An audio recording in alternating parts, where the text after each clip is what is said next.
कोई मुझको न काटे न हो मुझे दौरा, ये कह के मैं संसद से दौड़ा दौड़ा दौड़ा, मैं दुम उठा के दौड़ा। अब इस वीडियो से इतना डर लगा है नरेंद्र मोदी को और उनकी पूरी हुकूमत को कि इसको पहले इंस्टाग्राम से डिलीट कराया गया, उसके बाद ट्विटर से भी डिलीट करा दिया गया। इस देश में आज बोलने की आज़ादी नहीं है, लेकिन सिर्फ कुछ लोगों को नहीं है, यानी पत्रकारों को नहीं है, उन लोगों को नहीं है जो लोग इस सरकार की किसी नीति या राजनीति से इत्तेफाक नहीं रखते।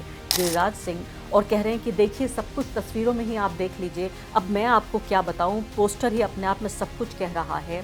आर्टिफिशियल इंटेलिजेंस के जरिए बनाई गई हैं झूठी तस्वीरें हैं, ऐसी कोई तस्वीर हमारे रिकॉर्ड में नहीं है कि सबसे पहले ये गिरिराज सिंह के ऊपर एक्शन करके दिखाएं, तब ये माना जाएगा कि ये भारत की सरकार, नरेंद्र मोदी सरकार सिर्फ अपने दुश्मनों को ठिकाना लगाने के लिए, तथाकथित दुश्मनों को ठिकाना लगाने के लिए सिर्फ कानून का गलत इस्तेमाल नहीं करती। नमस्कार, द वायर में आपका स्वागत है। मैं हूं आरफा खानम शेरवानी। इस कार्यक्रम की शुरुआत मैं करना चाहती हूं एक ऐसे कार्टून, एक ऐसे एनिमेशन के साथ जिसको भारत की महान सरकार ये नहीं चाहती कि ये कार्टून आप देखें, ये एनिमेशन आप देखें। 50 सेकंड के इस वीडियो से इतना डर लगा है नरेंद्र मोदी को और उनकी पूरी हुकूमत को कि इसको पहले इंस्टाग्राम से डिलीट कराया गया, उसके बाद ट्विटर से भी डिलीट करा दिया गया। इंस्टाग्राम से इस वीडियो को डिलीट कराया गया, उसके बाद इंस्टाग्राम का वायर का पूरा हैंडल ही, यानी कि पूरा अकाउंट ही सस्पेंड करा दिया गया कई घंटे के भीतर। उसके बाद वो तो वापस आ गया अकाउंट, लेकिन जो ये वीडियो था 50 सेकंड का एनिमेशन, वो वापस नहीं आया। कोई मुझको न काटे न हो मुझे दौरा, ये कह के मैं संसद से दौड़ा दौड़ा दौड़ा, मैं दुम उठा के दौड़ा। आप सोचिए कि देश के प्रधानमंत्री के ऊपर टिप्पणी है कि एक ऐसा व्यक्ति जो डर लगता है, जिस व्यक्ति को, एक ऐसा व्यक्ति जिसको न सिर्फ कि बाहरी किसी ताकत से डर लगता है, संसद के भीतर उन्हें विपक्ष की महिला सांसदों से और सिर्फ 3 सांसदों से डर लग रहा है। इसको दर्शाते हुए ये कह रहा है ये कार्टून कि किस तरह से दुम उठा के दौड़ा दौड़ा दौड़ा। इस देश में आज बोलने की आज़ादी नहीं है, लेकिन सिर्फ कुछ लोगों को नहीं है, यानी पत्रकारों को नहीं है, उन लोगों को नहीं है जो लोग इस सरकार की किसी नीति या राजनीति से इत्तेफाक नहीं रखते। किन लोगों को बोलने की आज़ादी है? अब मैं आपको दूसरा वीडियो दिखाने वाली हूँ, सिर्फ यही वीडियो नहीं, यानी इस वीडियो को हर तरह से, मैं कहूँगी पूरी धरती के पटल से इसको डिलीट कर दिया गया है। चूँकि वायर में हम मानते हैं कि प्रतिरोध की हम आवाज़ हैं, और जब जब सरकार हमारी इस आज़ादी पर हमला करेगी, हम ज़्यादा फोर्स के साथ, ज़्यादा बल के साथ आएंगे। और इसलिए हमने ज़िद करके आपको ये वीडियो दिखाया, क्योंकि भारत की सरकार ये चाहती है कि ये वीडियो आप ना देखें। लेकिन दूसरा वीडियो जो मैं आपको दिखाने जा रही हूँ वो है बड़े ही माननीय, सम्माननीय नरेंद्र मोदी जी के मंत्री गिरिराज सिंह का ये वीडियो है। आप सामने इस वीडियो को देख रहे हैं। यहाँ पर 6 तरह की तस्वीरें लेकर यहाँ हाजिर हो गए हैं गिरिराज सिंह और कह रहे हैं कि देखिए सब कुछ तस्वीरों में ही आप देख लीजिए। अब मैं आपको क्या बताऊं, पोस्टर ही अपने आप में सब कुछ कह रहा है। यानी वो नेहरू जिनको गुजरे हुए भी एक ज़माना हो गया, लेकिन लगता है कि आज भी बीजेपी आरएसएस के तमाम जो सपने हैं हर रोज़ रात को, वो सिर्फ नेहरू के ही सपने देखते हैं। सुबह उठकर नेहरू नेहरू, सोते सोते नेहरू नेहरू। कांग्रेस पार्टी तो नेहरू को उतना याद नहीं रखती जितना बीजेपी और आरएसएस याद रखते हैं। गिरिराज सिंह ये गुजरे हुए नेहरू जी के बारे में, उनको बदनाम करने के लिए झूठ का पूरा पुलिंदा इन्होंने तैयार किया है। आप ये देखिए, आगे ये कहते हैं कि किस तरह से देश का अपमान कराया नेहरू ने, अपने ही जो उनकी महत्वाकांक्षाएं हैं और जो उनकी डिज़ायर्स हैं उनके लिए कहा जा रहा है। और कश्मीर पे वो बात कर रहे हैं, इसके अलावा कश्मीर का अंतर्राष्ट्रीयकरण किया, इस मुद्दे का, तमाम तरह तरह की बातें। लेकिन ये सब करने के लिए भी गिरिराज सिंह को नेहरू के साथ कुछ औरतों को खड़ा करना पड़ा।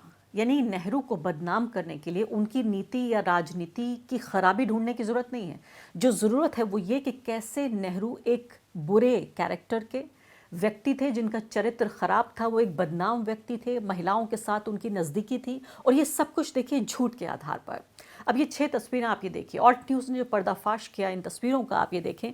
ये 6 तस्वीरें हैं जो नेहरू की, ये तस्वीर इन्होंने शेयर किया लोगों के साथ। पहली और 5वीं दोनों तस्वीरें जो हैं वो AI जनरेटेड हैं, आर्टिफिशियल इंटेलिजेंस के ज़रिए बनाई गई हैं, झूठी तस्वीरें हैं। ऐसी कोई तस्वीर हमारे रिकॉर्ड में नहीं है। कर्जदार हैं उस नेहरू के जिन्होंने इस आधुनिक भारत का न सिर्फ एक सपना देखा, बट इसको आधुनिक बनाने की कोशिश भी की, जिनमें अल्पसंख्यकों की जगह थी, जिसमें दलितों की, मजदूरों की, किसानों की, मेरे जैसी महिलाओं की जगह थी, जिसमें प्रेस की आज़ादी का एक तस्वुर किया गया था, जहां बिना डरे हुए पत्रकार अपनी बात कर सकें। इसके अलावा तमाम तरह के एजुकेशनल इंस्टीट्यूशंस, साइंटिफिक इंस्टीट्यूशन, इन सब पे हो सकता है 1 घंटे तक मैं बोलती रहूं और बात खत्म ना हो। उस व्यक्ति को यहाँ कुछ महिलाओं को, उसके परिवार की महिलाओं को साथ में दिखाकर बदनाम करने की ये कोशिश हो रही है। इन तस्वीरों को आप देखिए, छठी जो तस्वीर है उनको देखिए, और इसके अलावा जो प्रधानमंत्री नेहरू हैं वो मिसेस साइमन के साथ हैं, जो ब्रिटिश डेप्यूटी हाई कमिश्नर हैं, उनकी पत्नी हैं, और इसके अलावा वो जहाज़ पर सवार हैं जो भारत जा रहा है ये जहाज़। यानी इसमें कम से कम 2 तस्वीरें एआई जनरेटेड हैं, और आपको ये जानकर बिल्कुल हैरानी नहीं होनी चाहिए कि इन तस्वीरों को, इस वीडियो को जब पोस्ट किया गया उसी दौरान, लगभग उसी वक्त भारत की सरकार ने जो आईटी रूल्स हैं, इंफॉर्मेशन टेक्नोलॉजी के रूल्स हैं, उन्हें 2021 के रूल्स बदलते हुए 20 फरवरी 2026 से जो रूल्स नए बदले गए हैं, उनमें एआई जनरेटेड कंटेंट को छिपाने पर बाकायदा अपराध उसको घोषित किया गया है।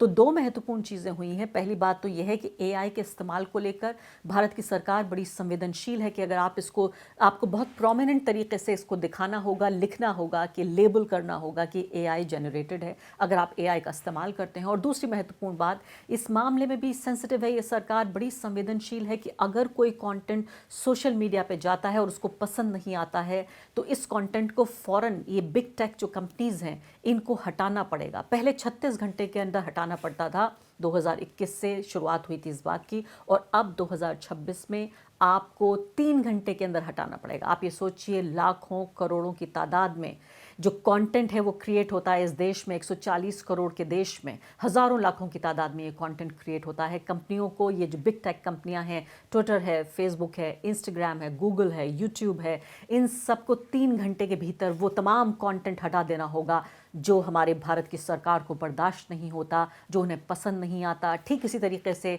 जैसे वायर के इस कार्टून को डिलीट कराया गया और दर्शकों को बाधित किया गया कि वो जो देखना चाहते हैं वो उसको ना देखें। अब 3 घंटे के अंदर करना पड़ेगा। ये कैसे संभव होगा, इस बात पर जाहिर है बहस हो सकती है। अब मैं ये सरकार को चुनौती देना चाहती हूँ कि ये डीप फेक और एआई को लेकर जो संवेदनशीलता तथाकथित रूप से हमारी सरकार दिखा रही है, अगर वाकई वो संवेदनशील है, अगर वो वाकई गंभीर है, तो मैं चुनौती देती हूँ इस भारत की सरकार को कि सबसे पहले अपने इस मंत्री के ऊपर ये कदम उठा के दिखाएं। सबसे पहले इस मंत्री को, जो अपराध कहा गया है इसको, कि अगर छिपाया जा रहा है कि अगर एआई जनरेटेड है, मैं वाकई मान जाऊंगी, एक फ़ैन हो जाऊंगी इस सरकार की। सबसे पहले ये गिरिराज सिंह के ऊपर एक्शन करके दिखाएं, तब ये माना जाएगा कि ये भारत की सरकार, नरेंद्र मोदी सरकार, सिर्फ अपने दुश्मनों को ठिकाना लगाने के लिए, तथाकथित दुश्मनों को ठिकाना लगाने के लिए सिर्फ कानून का गलत इस्तेमाल नहीं करती या नए कानून नहीं बनाती, बल्कि ये निष्पक्ष तरीके से वाकई सीरियस है इस बारे में कि एआई से जनरेटेड जो ख़राब और डीप फेक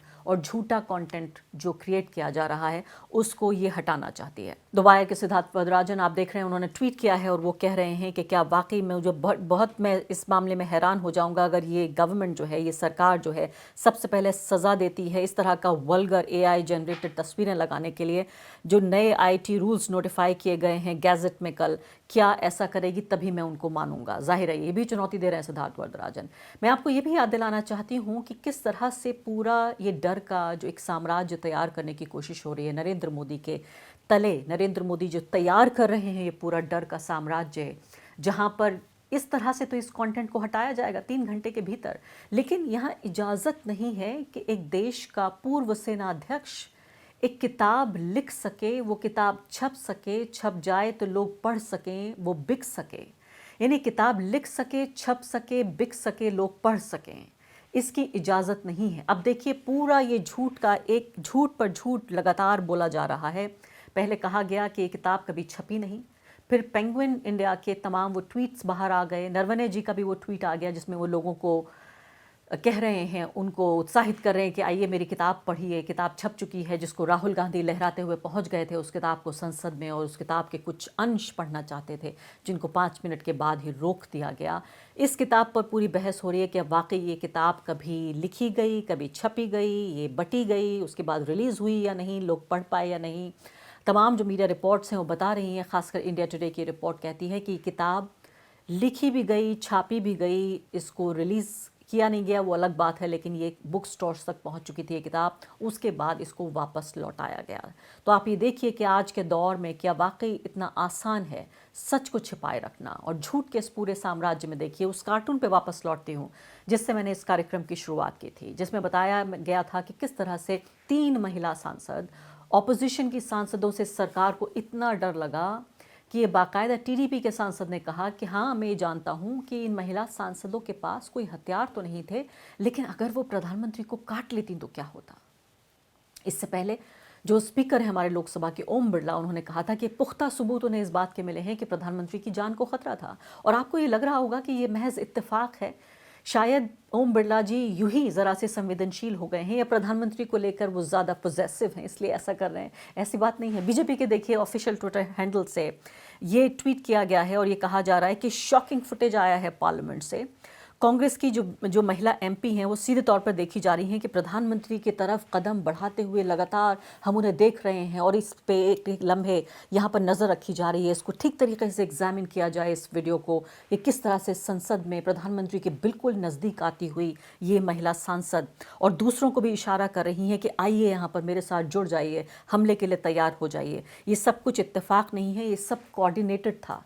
इस सब को पूरे तरीके से कोऑर्डिनेट किया गया, ये ट्वीट कहता है। और क्या कुछ करने की कोशिश की जा रही थी संसद के भीतर। इस वीडियो से ये कहता है, ये ट्वीट कहता है कि पूरे तरीके से बहुत गंभीर सवाल उठते हैं और बहुत ही डिस्टर्बिंग सवाल उठते हैं कि क्या इस तरह का लापरवाही और इस तरह का जो ये बर्ताव है, क्या इसको बर्दाश्त किया जाएगा या पूरे तरीके से सुनियोजित था, ये प्री प्लान था, ये प्रोवोकेशन था, जो प्रधानमंत्री के ख़िलाफ़ ये पूरा स्वांग रचा गया था।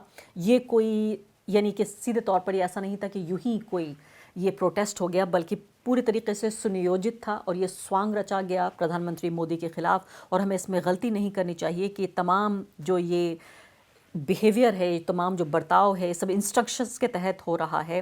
कांग्रेस पार्टी एक स्क्रिप्ट के तहत काम कर रही है कि और ये सब कुछ राहुल गांधी इसको लीड कर रहे हैं। आप ये सोचिए आप कि कैसे एक देश के प्रधानमंत्री, एक ताकतवर प्रधानमंत्री, उनको इतना कमज़ोर दिखाने की ये पूरी कोशिश हो रही है। सिर्फ ओम बिरला जी नहीं कह रहे हैं, टीडीपी के खाली एमपी नहीं कर रहे हैं, कह रहे हैं बाकायदा भाजपा की ऑफिशियल ट्विटर हैंडल से इस तरह के वीडियोज़ जारी किए जा रहे हैं। द वायर के और वीडियोस देखने के लिए सब्सक्राइब करें और बेल आइकन पर क्लिक करें। स्वतंत्र पत्रकारिता की आर्थिक मदद करने के लिए डिस्क्रिप्शन में दिए गए लिंक पर जाएं और अपनी राशि चुनें।